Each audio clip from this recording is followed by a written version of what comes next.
Welcome in, everybody, to another episode of the Soder Report. My name is Kyle Soder, and I am the host on this channel. We talk about things San Francisco Giants, San Francisco 49ers, and a little bit of Oregon Ducks, hopefully, in the future. This is going to be the first 49er episode in preparation for the NFL Draft. I have my thoughts on the current state of the 49ers franchise. I have my thoughts on what their draft strategy should be. And I have my thoughts on some of the prospects that I like and want to get into. So, without further ado, we're going to hear from our sponsor, Elite Cacao Supplements. Head over to www.elitecacao.com. Get your supplements to promote your cognitive function, your memory, retention, and overall cognitive ability. Feed your brain, feed a Ghanaian farmer. Every purchase helps a Ghanaian farmer. So, now without any further ado, we're going to get into the 49ers draft board. Not the 49ers draft board, but my draft board for the 49ers. So, I think that let's start with where the 49ers are at as a team right now. They just lost a ton of free agents. They had a horrible 6-11 year coming off of a Super Bowl loss. They had a ton of injuries. Brandon Ayuk, Christian McCaffrey, Dre Greenlaw. Trent Williams was hurt for most of the year. I mean, it was just a ton of injuries. You had tons of personal tragedies with Trent Williams, with Ricky Pearsall, with Charvarius Ward. It was just a horrible year. And as a result, the 49ers had a lot of veterans walk out the door. So, how do the 49ers replace them? What should their expectations be going into next year? And how should they position themselves moving forward? Well, first, my expectations for the 49ers this year is 10 wins and a playoff berth. I know they lost Dre Greenlaw, who I really wanted back. I know they lost Charvarius Ward, who wasn't coming back no matter what. They lost Aaron Banks. They lost Jalen Moore. They lost a ton of players. The only one, they lost Hufanga, very notably. But the only one I really wanted back, the one that walked out the door that really hurts the 49ers, I feel like, is Dre Greenlaw.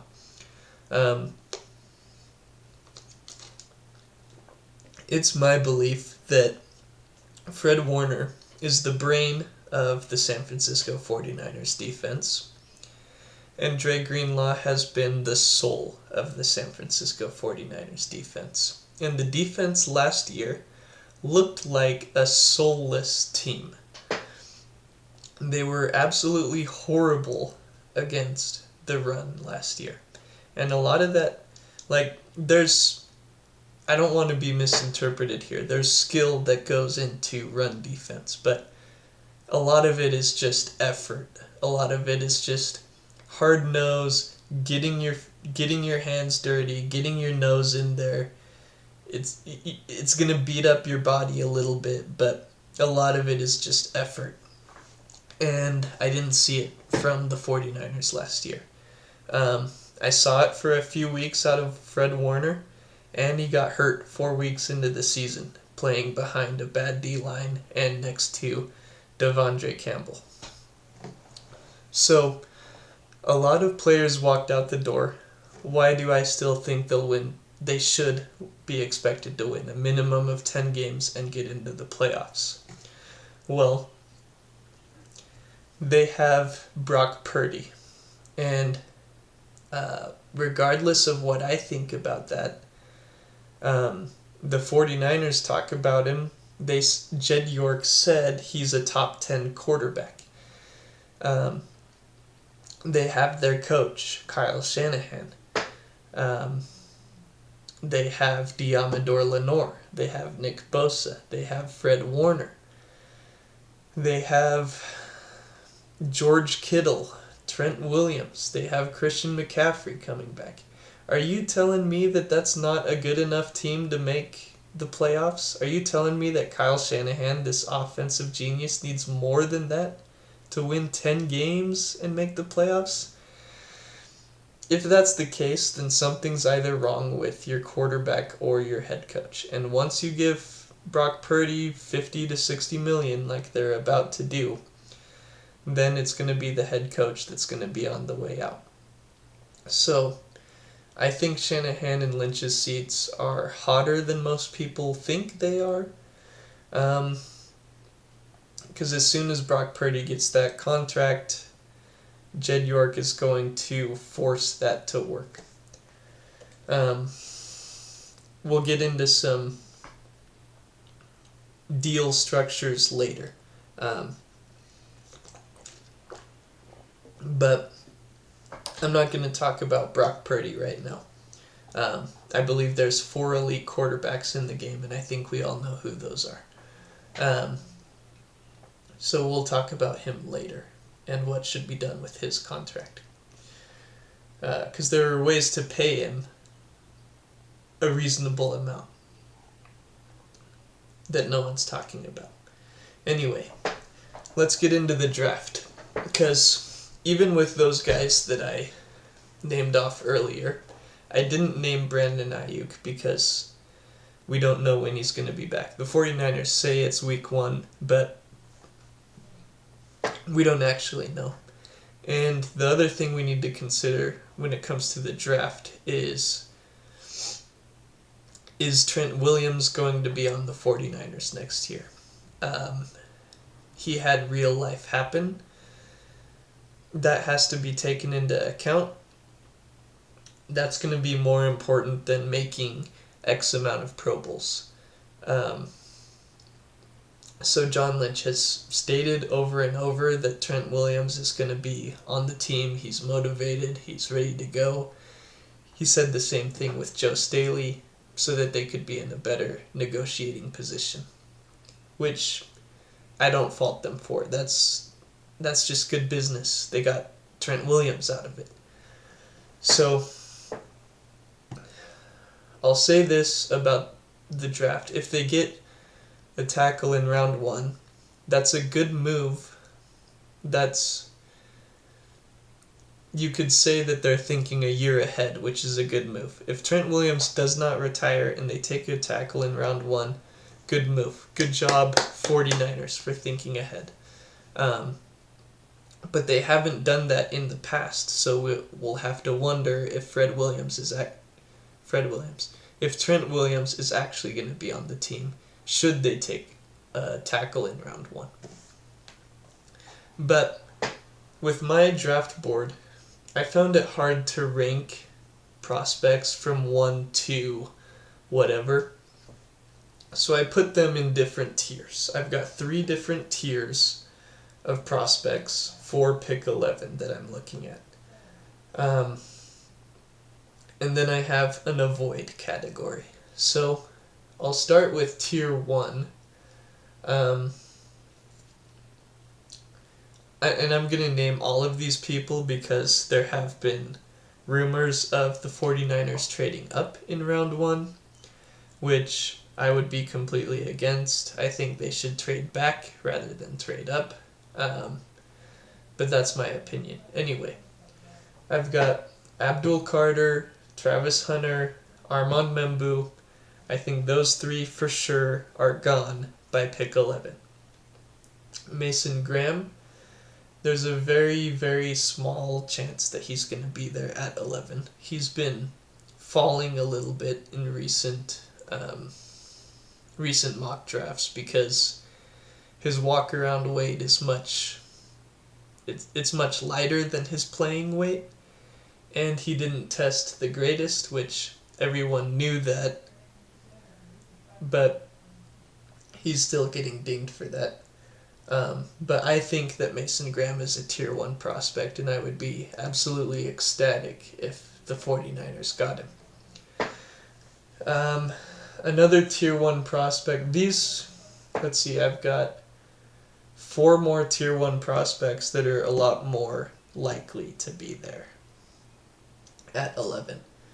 That's Ted McMillan, Will Johnson, Jalen Walker, and Jahdae Barron.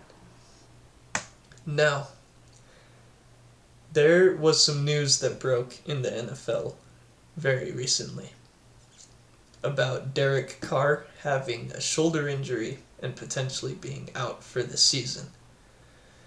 So, before that news broke, I was thinking about this draft, and one of the thoughts that I had was, man, it's such a bummer that the 49ers are picking high in this year's draft where there aren't very many good quarterbacks on the board. It's still likely that it's just Cam Ward and Shedeur Sanders that go before 11.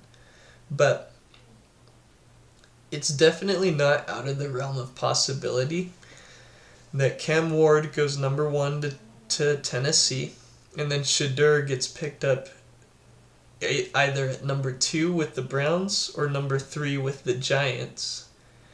And then the Saints could panic a little bit and take Jackson Dart or the next best quarterback on their board at 9. I haven't really seen anyone talk about it yet, but I don't think I'm insane for thinking that. I don't think it's likely to happen that it happens that way, but I think that's now a possibility with Derek Carr's shoulder being in a bad way. And it's possible that a team trades up in front of the Saints. A team like the Steelers could trade up for a quarterback. So those are my tier 1 guys that I would be just over the moon excited if they were able to get. My tier 2 guys, Will Campbell is at the top of that tier 2 list. He's got arms that are a little too short for tackle in the NFL, but his attitude, the attitude that he brings in games, he's just a mauler. He's just been a mauler, and he had a quote recently where he said no one talked about his arm length before, and he was just looked at as a great college football player. And, attitude isn't... Physical traits definitely play a big part in the NFL, but attitude is just as big, if not bigger, of a role in a prospect's development. And with Will Campbell, it definitely seems like he has the attitude to overcome the short arms and maybe even stick at tackle in the league. If not tackle, he would be an incredible guard in my opinion. The next guy is Josh Conerly. So I'm a big Oregon guy, so take this how you want it. But I see Josh Conerly as the second true tackle behind Armand Membou. I don't think Armand Membou is going to be there at 11. But if the 49ers wanted a true tackle, I believe that the best true tackle would be Josh Conerly. Now I would prefer that they trade back because he's seen as like a guy that would go in the 20s. But if they decide to take Josh Conerly, then I wouldn't be too upset about that. Like I said, I would think about Trent Williams immediately because they don't usually plan ahead like this. But Josh Conerly came out of high school. He was a 5-star recruit. He started for... He got on the field for 3 years at Oregon before he came to the NFL. That was a first-round prospect. So you wonder if they make that pick, what's up with Trent Williams? If nothing's up, then great long-term plan. Another guy is Jihad Campbell. He's got some injury concerns. Next guy is Mike Green. We've all heard about those concerns, character concerns, with the sexual assault allegations. One guy that everyone seems to love is Walter Nolan. Watching his film, he's a very aggressive player, and I was very impressed with his film. It's, like I said, the thing that stood out was aggression. He's getting off the ball. He's got a great first step, and he always seems to act like he's the better player when he goes up against an offensive lineman. The reason why I have him in tier 2 is because he's a little bit undersized. He played in a 5-man front at Ole Miss. The 49ers play a wide 9 scheme. For those of you who don't know, that means the 2 edge rushers line up farther outside than normal, so the 2 defensive tackles on the inside need to cover more ground. So generally they want bigger bodies. Generally you would want bigger bodies when you're playing the wide 9. So Walter Nolan, if they pick him, they would have a need for a big body D-end next to him, just to help out with the run game, because Walter Nolan, when it comes to the run game, freelances, to say the least. But in a scheme like the Eagles, where they have a 5-man front, he would do incredible there. So that brings up a completely different conversation about why the 49ers run the wide 9, but that's not what we're going to get into right now. Next tier 2 prospect is Josh Simmons, offensive tackle out of Ohio State. Big time injury concerns. Big time injury concerns. If he didn't have those injury concerns, he would probably be the number 1 tackle in this draft. Even with those, a lot of people are going to have him ahead of Connerly. I just get nervous about those injury, like the significance of the injury that he suffered. Next tier 2 guy is Kenneth Grant. This is the prototypical wide 9 interior defensive tackle. Let me bring up Kenneth Grant measurables, because he's a big boy. He is 6'4". If you keep making that face, it's going to stay like that. I'm trying to get my own car insurance. USAA. Grandpa was in the military. Shut up. Yeah. 6'4", 331. He's got 33.5-inch arms.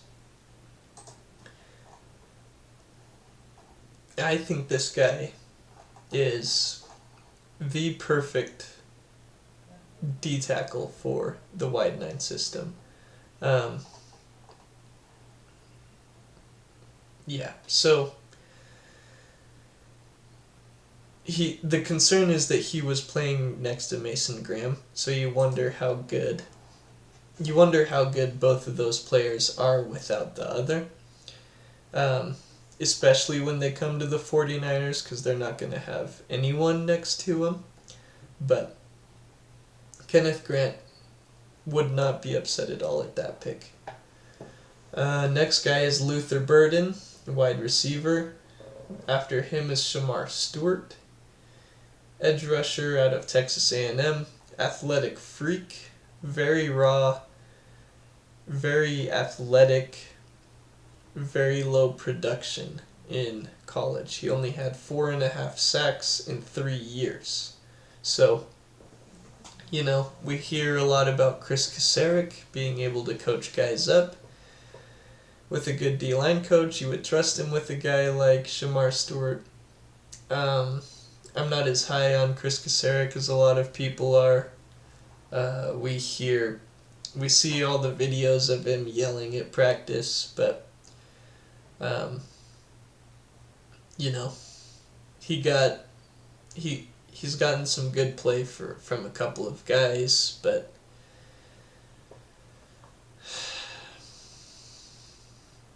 all D-line coaches have gotten good play from a few guys, so I wouldn't be too confident in him.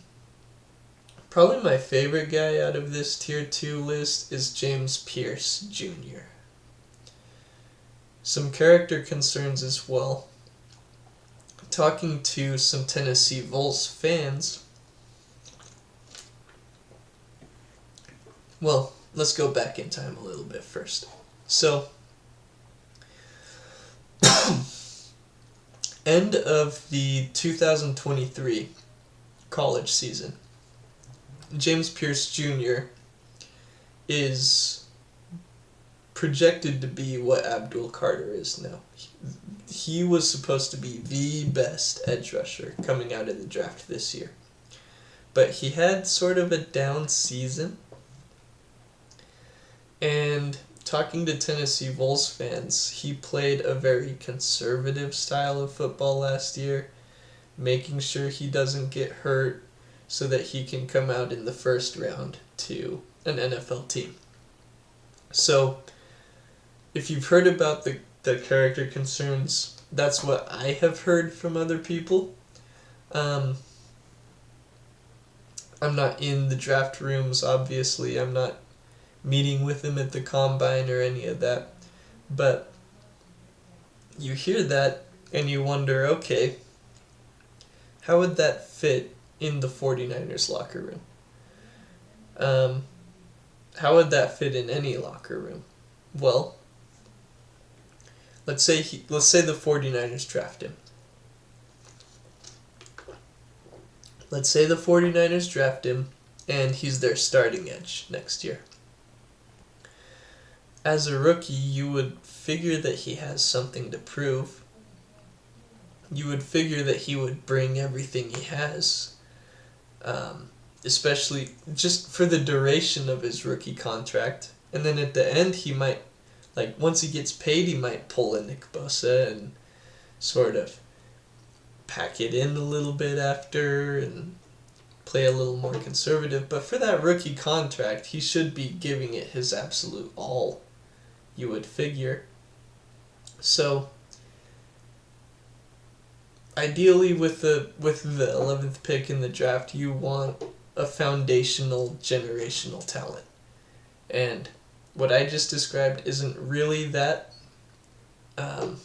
What I described is more like 4 years of great production and then maybe another 7 years of plus production. So that's sort of what I see James Pierce Jr. as. Another reason why I like him for the 49ers is he is a speed rusher, which is going to play in the wide nine. He's going to get one-on-ones on the outside, and it's going to complement Nick Bosa. Nick Bosa is a technician. He knows where to put his hands when he's rushing, when he's going up against a tackle. But he's not fast. He often doesn't get to the quarterback in time. He often gets really close. But if he had someone on the other side like Dee Ford or insert James Pierce Jr., a speed rusher, then they could sort of push the quarterback back towards Nick Bosa where he could get the sack, or James Pierce Jr. could just finish him off. So that's why I like him, is because he complements Nick Bosa. If there's a tackle on their opponent for a week, what am I trying to say? Every week they're going to play a team with 2 different tackles. If one of them is better against speed rushers, Nick Bosa goes against him. If one of them is better against technicians, James Pierce Jr. If one of them is especially bad against speed rushers, Pierce. If one of them is bad against technicians, Bosa. So you get to play the matchup game once you have edge rushers that complement each other. Tier 3 guys. That's the end of my Tier 2 list. Tier 3 guys. I missed someone. Mykel Williams. I missed Mykel Williams. That's another top of the Tier 2 guy. Very young. Coming out of Georgia. Didn't have great production there. None of the Georgia D linemen do. He would take a year of development and then come into his own, probably in his second or third year. So if they pick Mykel Williams, fans would probably be frustrated after year 1, but year 2, year 3, I think fans would be a lot more excited about Mykel Williams, should he be the pick. Now Tier 3. A guy that's rumored that the 49ers are heavily interested in is Kelvin Banks. And I would be disappointed with this one. He's got short arms. He profiles as a guard. I don't think he's as aggressive as Will Campbell is. I don't think he's as dominant. He's not a mauler. He doesn't have the mentality Will Campbell does. If the 49ers want to draft a short-armed offensive tackle, they can't do Kelvin Banks. They should go with Campbell. And, even if Will Campbell's gone, they can't go with Kelvin Banks at 11. That would be a disappointing pick, in my opinion, because he could be a good guard. He was in Steve Sarkisian's system. He knows the Shanahan verbiage, but I think he's a low quality Will Campbell is what I think he is. And then my other Tier 3 guy is Derek Harmon. Unfortunately, as an Oregon fan, pick 11's too rich for Derek Harmon. I didn't notice. How do I say this? He wasn't a game wrecker in most of the games that he played. I didn't notice him getting up into the backfield a whole lot. I didn't notice him forcing the quarterback out of the pocket. So after watching the Oregon Ducks very intently for a full year, watching every snap, I would be disappointed if the 49ers spent pick 11 on Derek Harmon. Now, I want to go to a special category that I just named Avoid. These are probably Tier 1 guys, but the position is not what the 49ers should be looking for. That is Ashton Jeanty, who I absolutely love. I love watching his highlight reel. His quickness and his balance is just absolutely incredible. And, when fantasy football comes around, I need to get him on my team. But for the 49ers at pick 11, the 49ers have other needs. They have a lot of needs. They need a D lineman, they need an edge, they need a linebacker, they need a wide receiver, they need a corner, they need a safety. They don't need a running back. They need a running back, but that's very low on the list of priorities. Next one is Tyler Warren. If the 49ers draft Tyler Warren, my mind would immediately go to what's wrong with Kittle. What's going on in that contract negotiation? Has Kittle requested a trade? Did the 49ers give him an insulting offer? Does Kittle want to go because he thinks the 49ers are rebuilding? That's what I would start to think if they draft Tyler Warren. For the record, I don't think any of those things are going on, so that's why I put him in the avoid section. The last guy is Malachi Starks. It's a safety. I know Kyle Hamilton is really good. Safety in the first round isn't what the 49ers should be looking for. They just need a guy back there. A lot of people have given up on Jair Brown. I personally still think he had a sophomore slump. He showed a lot of flash. He showed a lot of promise his rookie year. I hope that he gets another shot with the team. The 49ers should draft another safety, get some competition in that room. Not in round one. Definitely not in round one. So that's a quick preview of the draft board. So just to recap, names we're looking for at pick 11 that I would be very happy with. Don't trade up. Don't trade up. Don't trade up. Mason Graham, Tet McMillan, Will Johnson, Jahdae Barron, Jalen Walker. Those 5. Armand Menbu, Travis Hunter, Abdul Carter, they're going to be gone. But Graham, McMillan, Johnson, Barron, Walker.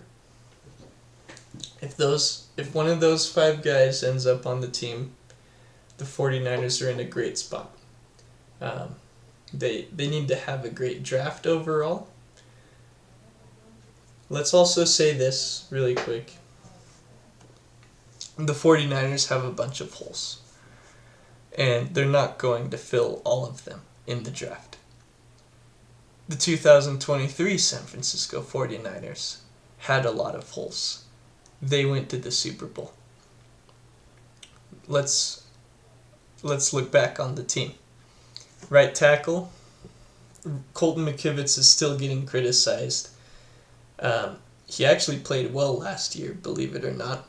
But people remember 2023 Colton McKivitz, who was absolutely terrible. They had Spencer Burford at right tackle, and then put in John Feliciano later, who was closer to league average. They had Jake Brendel. They had Aaron Banks, who was Aaron Banks started out great, and he's just been downhill ever since. So he was okay that year, but he wasn't, every position on the line outside of Trent Williams was bad. Below average, I should say. Third corner, nickel corner. Charvarius Ward and Diamador Lenore would shut down their receivers. They would just throw to whoever Isaiah Oliver was covering. And it was super frustrating. So that team had some holes. And the 49ers didn't have to fill all of those. Edge rusher was another hole on that team. It was just a rotating door of...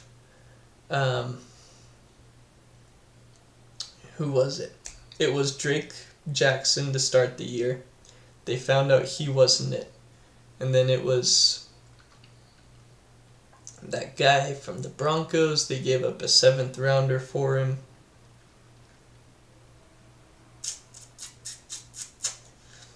His name's escaping me right now. What was his name?